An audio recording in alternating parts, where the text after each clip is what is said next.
नियतिप्रदाय ज्ञानप्रदाय उदासुरसौख्यदुःखसत्कारणाय नित्याय नमो नमस्ते। अभ्रमं भङ्गरहितं सत्यप्रमफलं भजे त्रयापां मिथ्या सिद्धांत दुर्ध्वांत विध्वंसनं चक्षणः जयतीर्थाख्यचरणनिर्भासतान्नोरे पूज्याय राघवेन्द्राय सत्यधर्मरताय जगतां कल्पवृक्षाय कामधेनवे आसीतो रातुषाराद्रे योगिशोजितवान् सत्यध्यानकृपासः श्री सत्यप्रमोदाख्यगुरुः रामपादार्य षट्पदः मयि नारायणे बाले कृपां कुर्यात्तर्निशं बन्धुस्त्वं गुरुरिष्टदैवतमिति त्वत्पादपङ्केरुहं प्राप्तं मां परिपालयेति सततं याचे निबद्धाञ्जलिः चित्तं मतृणदोषचिन्तनविदौ नूनं मनां मा कृतः श्रीसत्यात्मगुरो त्वदङ्घ्रियुगलं हित्वा न मे सद्गतिः श्रीगुरुभ्यो नमः हरिः ओम्। श्री राघवेंद्र स्वामींच्या त्यांनी रचलेल्या रामचरित्र मंजिरीच्या शेवटच्या भागाकडे आज आपण येतोय। क्रव्यादान घ्नन्न संख्यान अपि दशवदनं ब्रह्मपूर्वे सुरेशैः पुष्पैराकीर्यमाणो कुतवः विमलम् आप्यसीनां विधाय रक्षोनाथं स्वभक्तं स्वपुरमथगतः पुष्पकस्थः समस्तैः साम्राज्ये चाभिषिक्तो निजजनमखिलं मानयं मे गतिः स्यात्। मागच्या भागात आपण मेघनाद आणि कुंभकर्णांचा वध केलेला आपण त्या युद्धकांडाच्या याच्यामध्ये पाहिलं होतं। ज्या वेळेला कुंभकर्णही मेला, मेघनादही मेला, सगळं आपलं संपूर्ण सैन्य बऱ्यापैकी गेलेलं आहे असं पाहून शेवटी रावण स्वतः युद्धाला आलेला आहे।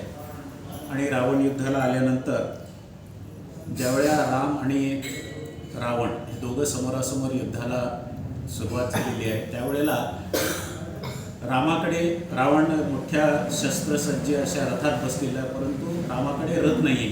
त्यावेळेला इंद्राने आपल्या स्वतःचा रथ रामासाठी पाठवला। त्याच्या सारथी मातली नावाचा त्याचा सारथी जो होता त्या सारथ्यासहित तो रथ पाठवला। राम त्या रथात बसून मग दोघांचं युद्ध झालं। असं म्हणलं जातं की राम आणि रावण या दोघांच्या युद्धाला दुसऱ्या कशाचीही उपमा देता येणार नाही। राम रावणयोर युद्ध राम रावणयोरिव असं म्हणलं जातं, म्हणजे त्यांचं युद्ध जे त्या दोघांच्या युद्धासारखंच आहे, त्याला दुसऱ्या कुठल्याही प्रकारची उपमा देताच येणार नाही। इतकं घनघोर भीषण युद्ध झालं। त्याच्यामध्ये रावणही अतिशय पराक्रमी होता, त्यांनी अनेक बाण सोडले, रामानेही अनेक बाण सोडले। शेवटी वेळ आलेली पाहून प्रभू रामचंद्रांनी एक आपला तीक्ष्ण असा बाण घेऊन त्याच्या नेमका कंठाचा भेद घेऊन तो बाण सोडला आणि तो बाण सोडल्याबरोबर तो दशग्रीव रावणाचा वध झाला। दशग्रीव रावणाचा वध झाल्यानंतर त्यांनी रावणाचा वध झाला आणि बिभीषणाला सांगितलं की तू त्याचं सर्व उत्तर कार्य कर आणि बिभीषणाला रावणाच्या राज्यावरची स्थापना केली।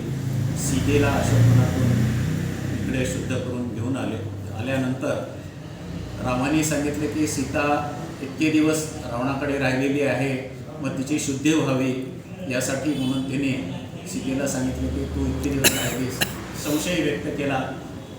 हा संशय व्यक्त केला हा इतर सामान्य जनासाठी, परंतु आपल्यालाही माहिती आहे की ज्यावेळेला रावणाने सीतेला पळवून नेलेलं होतं त्यावेळेला सीताने स्वतःचं रूप स्वतः ती अदृश्य होऊन कैलास पर्वतावरती शंकरांकडून पूजित होऊन तिथे राहिलेली होती आणि स्वतःची प्रतिकृती रावणासोबत पाठवलेली होती। यावेळेला आणि ती प्रतिकृती जी होती ती वेदवती म्हणून होती, ती अग्नीची कन्या होती। म्हणून रामाने सांगितले की तो अग्नीतून शुद्ध होऊन ये।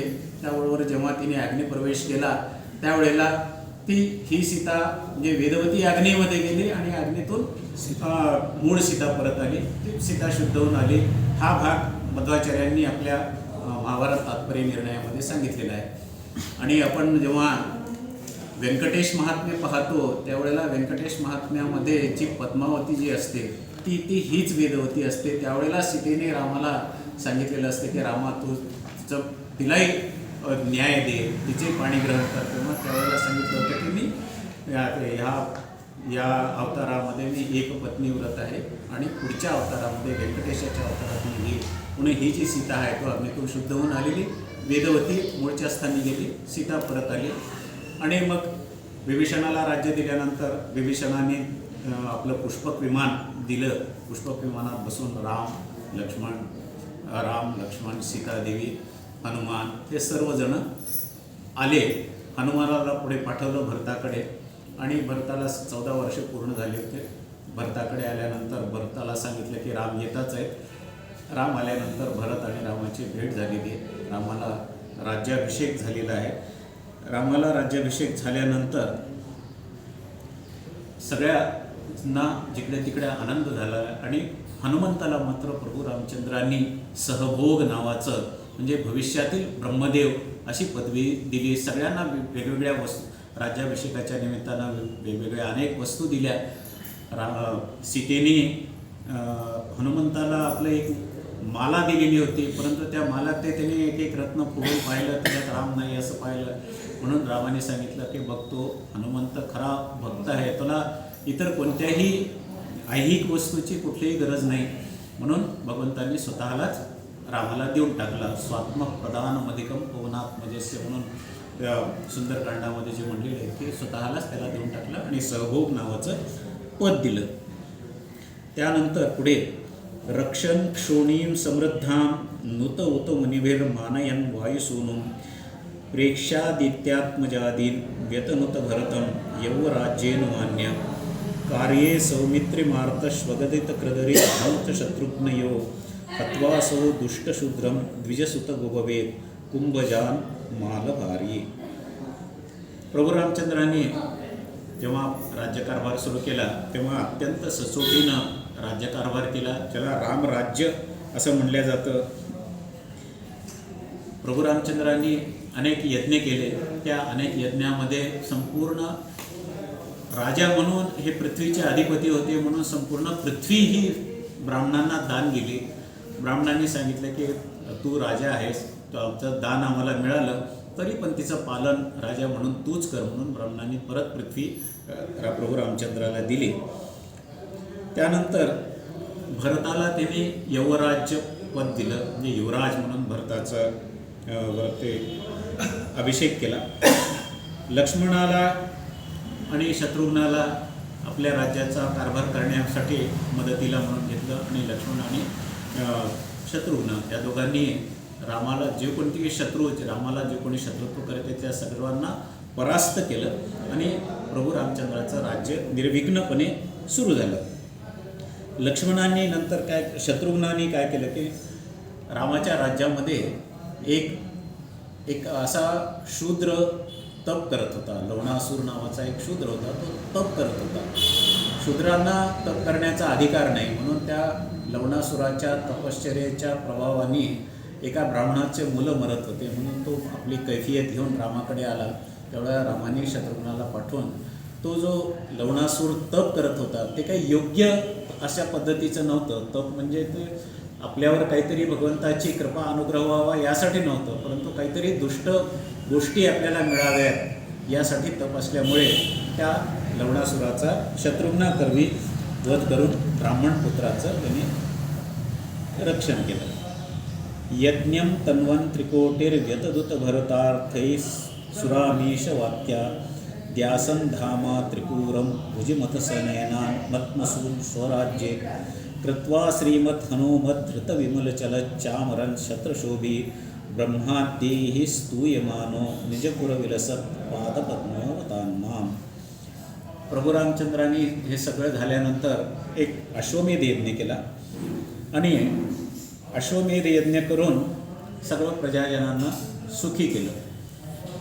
शेवटी रामाचं जे काही कार्य, रामाचं जे अवतार कृत्य होतं ते अवतार कृत्य संपल्यानंतर ज्या कार्यासाठी अवतार घेतला ते कार्य पूर्ण झाल्यानंतर रामचंद्रांना आता आपल्या मूळ वैकुंठाशी, मूळ श्री विष्णू स्वरूपाशी संलग्न होण्याची इच्छा झाली. मग ती इच्छा ती कशी झालेली त्याविषयी इथे सांगतात की कालवाच्य परमात्मा आहे तो, काल नामक परमात्मा. कालोस्मी लोकक्षयकृत प्रबुद्धो असं भगवद्गीतेच्या अध्यायामध्ये सांगितलेलं आहे. तो काल नावाचा परमात्मा किंवा आपण त्याला संकर्षण रूपी परमात्मा जो सगळ्या जगाचा संहार करतो, तो संकर्षण रूपी परमात्मा शंकराच्या रूपामध्ये रामाला भेटण्यासाठी आला. आणि रामाला भेटण्यासाठी आल्यानंतर लक्ष्मणाला रामाने सांगितलं की हे संकर्षण रूपी परमात्मा इथं आलेली आहे, तर तू बाहेर दारावरती थांब, मी त्यांची भेट होईपर्यंत आतमध्ये कुणालाही तू सोडू नकोस. आणि जर तू कुणालाही आतमध्ये माझ्या आज्ञेचा अवमान करून कोणालाही आतमध्ये सोडलास तर तुझा मी शिरच्छेद करील, असं त्या कालवाच्य परमात्म्यानेच रामाला सांगितलेलं होतं. म्हणून रामाने लक्ष्मणाला तशी आज्ञा दिली. लक्ष्मणाला हे कळून चुकलं की आता आपलंही अवतार कार्य संपलेलं आहे. आणि संकर्षण परमात्मा आणि प्रभू रामचंद्र आतल्या खोलीमध्ये जेव्हा बंद दाराआड चर्चा करत बसले होते, त्यावेळेला दुर्वास ऋषी त्या ठिकाणी आले. दुर्वास ऋषी देखील हे शंकराचे अवतार, अत्रि ऋषींचे पुत्र, शंकराचे अवतार असलेले दुर्वास ऋषी रामाला भेटण्यासाठी म्हणून आले. लक्ष्मणाला म्हणले की माझं अर्जंट ताबडतोबीचं कार्य, मला रामाला भेटायचंच आहे.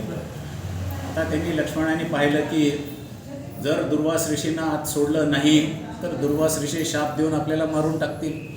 आणि जर मी दुर्वास ऋषींना आत सोडलं तर रामाच्या आज्ञेचा भंग होईल, त्यामुळे राम आपल्याला मारणार आहे. आपला आता अवतार कृत्य संपलं आहे असं लक्ष्मणाने विचार केला आणि दुर्वास ऋषींना आत सोडलं. दुर्वास ऋषी आत गेले. ते संकर्षण रूपी परमात्मा तिथेच होते. दुर्वास ऋषी शंकराचेच अवतार होते. दोघं आतमध्ये जाऊन भेटले. रामाचं काही न सांगता कार्य झालं.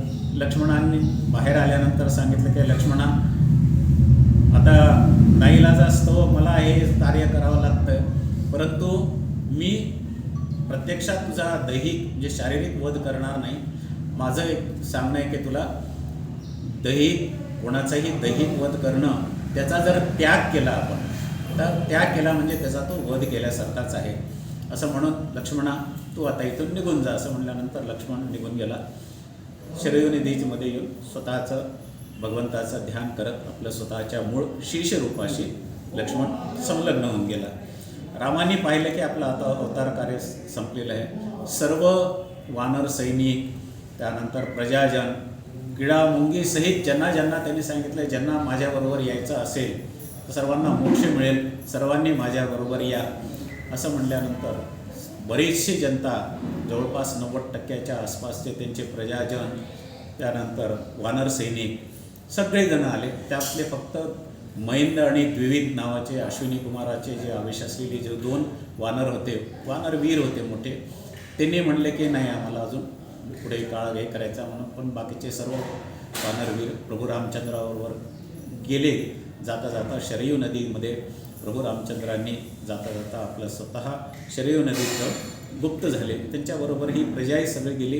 प्रभू रामचंद्र आपल्या मूळ वैकुंठाच्या स्थानामध्ये विष्णू स्वरूपाशी संलग्न झाले. आणि बाकीचे जे भक्त प्रभू रामचंद्राबरोबर आलेले त्यांना सायुज्य मुक्ती प्रभू रामचंद्रांनी देवविली. असे प्रभू रामचंद्रचे चरणकमल आमचे सदैव रक्षण करोत, असं म्हणून राघवेंद्र स्वामी पुढे शेवटी सांगतात की इति श्री रामचरित्र मंजरी लेशतः कृता राघवेंद्रेण यतीना भूयात रामप्रसादतः. हे प्रभू रामचंद्रांची चरित्र मंजरी म्हणजे एक पुष्पाची एक छोटीशी माला, ते काही फुलं त्यांच्या चरित्रातले काही क्षणची एक रूपी पुष्प, त्यांची एक माला करून प्रभू रामचंद्राच्या चरणी समर्पित केलेली आहे. अतिशय लेशतः म्हणजे अत्यंत संक्षेपानं केलेले, शॉर्टकट म्हणून असे पद्धतीने रामचरित्र मंजरी केली राघवेंद्र स्वामींनी ही केलेली आहे. ती कशासाठी? भूया रामप्रसाददा, ज्यातून आम्हाला प्रभू रामचंद्रांचा कृपा आशीर्वाद मिळावा.